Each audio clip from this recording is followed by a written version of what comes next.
Shalom anak-anak, senang kita bisa bertemu lagi di pembelajaran kita hari ini. Nah anak-anak, sebelum kita memulai pelajaran kita, marilah kita berdoa. Bagaimana sikap berdoa? Lipat tangannya, tutup matanya, dan kita berdoa. Tuhan Yesus, terima kasih. Engkau telah memberikan kami kesehatan dan kekuatan, sehingga kami dapat mengikuti pembelajaran kami hari ini. Tuhan Yesus, berikan kami kepintaran, kecerdasan, hikmat-Mu, agar kami dapat mengerti dan memahami apa yang akan kami pelajari. Terima kasih Tuhan Yesus. Amin.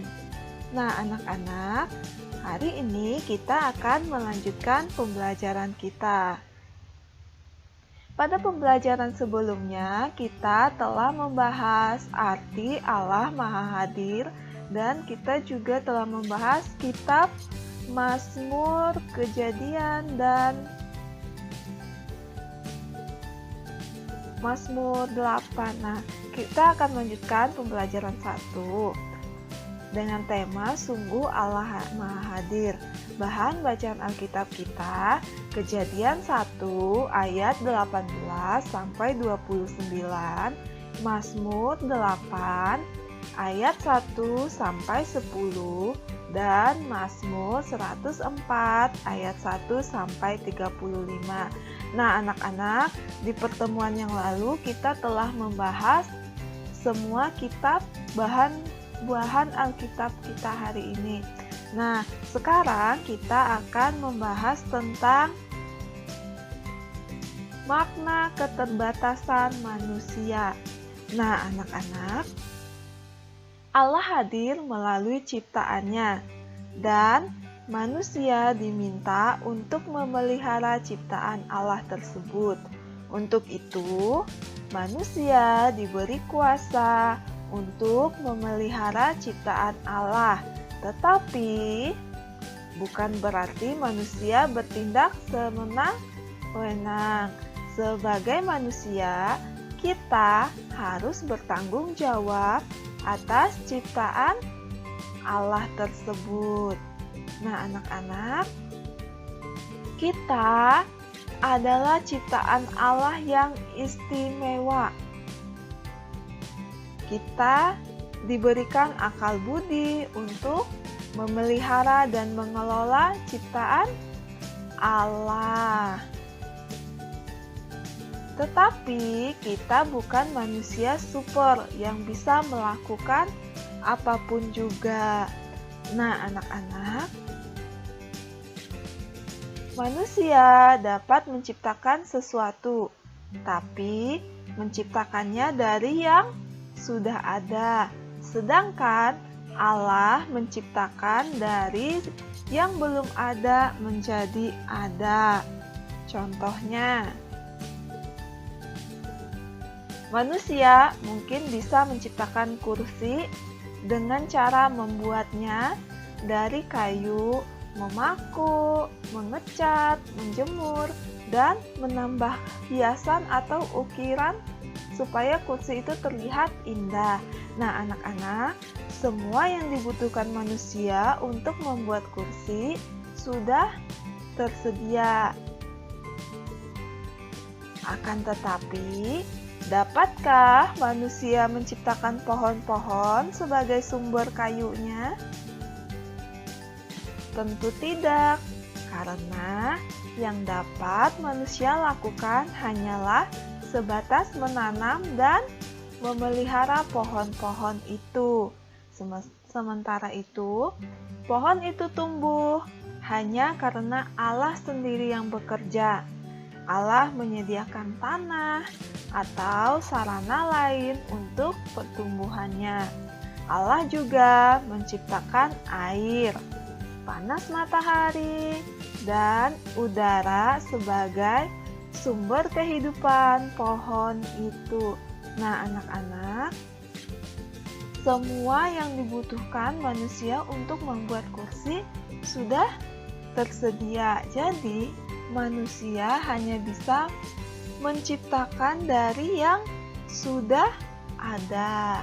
Sedangkan Tuhan menciptakan dari yang semulanya belum ada. Nah, anak-anak, Allah sudah memberikan kuasa kepada manusia untuk merawat dan memelihara ciptaannya.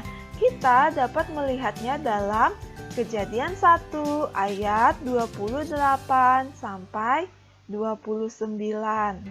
Nah, anak-anak, setelah Allah menciptakan manusia, kemudian Allah memberkatinya dan mengatakan, "Beranak cuculah dan bertambah banyak. Penuhilah bumi dan taklukkanlah itu. Berkuasalah atas ikan-ikan di laut dan burung-burung di udara, dan atas segala binatang yang merayap di bumi." Nah, anak-anak, berfirmanlah Allah, "Lihatlah, Aku memberikan kepadamu segala tumbuh-tumbuhan yang berbiji di seluruh bumi, dan segala pohon-pohonan yang buahnya berbiji. Itulah akan menjadi makananmu." Nah, anak-anak, jadi berdasarkan Kejadian 1 ayat 28 sampai 29 tersebut, Allah memberikan kekuasaan kepada manusia untuk merawat, memelihara, dan memanfaatkan seluruh ciptaan Allah untuk keberlangsungan hidup manusia. Namun, bukan berarti manusia bisa bertindak sesukanya dan merusak ciptaan tersebut. Nah, anak-anak, kita diberikan kuasa untuk memelihara dan merawat ciptaan Allah. Tetapi kita tidak bisa bertindak sesuka hati kita. Kita harus bertindak dengan rasa penuh tanggung jawab. Nah, anak-anak, dari uraian di atas jelas bahwa Allah mengasihi manusia dan seluruh ciptaannya.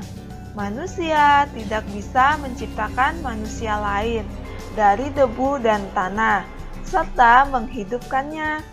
Nah, anak-anak, tetapi Allah bisa melakukan hal tersebut, dan ini dapat kita pelajari. Allah menciptakan manusia. Manusia tidak bisa menciptakan binatang di atas langit, namun Allah bisa melakukannya. Nah, anak-anak, manusia tidak bisa menciptakan hewan-hewan yang hidup di darat maupun di air, tetapi Allah bisa melakukannya. Manusia tidak bisa menciptakan cakrawala, tetapi Allah bisa. Dan masih banyak lagi yang tidak bisa diciptakan manusia, tetapi bisa dilakukan oleh Allah. Nah, anak-anak, disinilah keterbatasan manusia. Anak-anak, contoh-contoh tersebut memperlihatkan bahwa manusia memang terbatas dan Allah sungguh maha kuasa. Allah memberikan kepada manusia untuk merawat dan memelihara ciptaannya. Nah, anak-anak, kita akan merangkum dari pertemuan 1, pertemuan kedua, dan pertemuan ketiga hari ini. Dari pembelajaran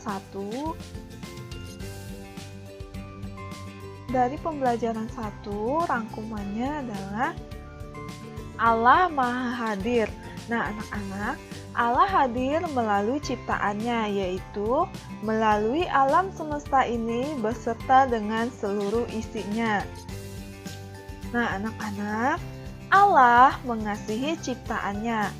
Untuk itu, manusia diminta memelihara dan bertanggung jawab atas ciptaan Allah tersebut.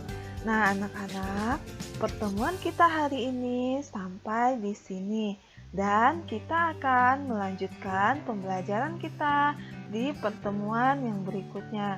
Nah, anak-anak, sebelum kita mengakhiri pembelajaran kita, marilah kita berdoa.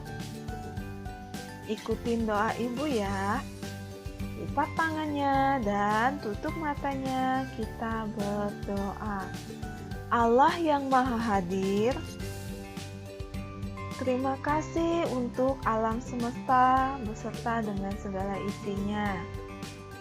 Tolonglah supaya kami dapat memelihara dan mengelola ciptaan-Mu dan dengan bertanggung jawab. Terima kasih Tuhan. Amin.